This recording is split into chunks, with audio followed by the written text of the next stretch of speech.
சனிக்கிழமை அனுமனை ஏன் வழிபடுகிறோம் தெரியுமா? அனுமன் பக்தராக இருந்தால் நம் சேனலை சப்ஸ்கிரைப் செய்யுங்கள்.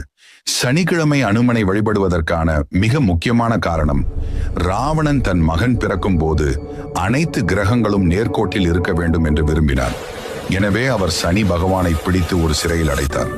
சில ஆண்டுகளுக்கு பிறகு சீதாதேவியிடம் தூதராக வந்த அனுமனை பிடித்து அவரது வாளில் ராவணன் தீ மூட்டினார்.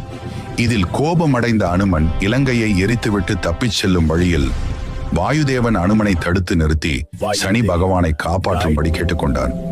அப்போது ஒரு குகையிலிருந்து அழுகுரல் கேட்டது. அனுமன் அந்த குகையை உடைத்து சனி பகவானை காப்பாற்றினார். தன்னை காப்பாற்றியதற்காக சனி பகவான் அனுமனுக்கு நன்றி கூறி, உங்களுக்கு என்ன வேண்டும் என்று கேட்டார். அதற்கு அனுமன், எனக்கு எதுவும் வேண்டாம், அதற்கு பதிலாக என் பக்தர்கள் மீது உங்களது தீய பார்வை செல்லக்கூடாது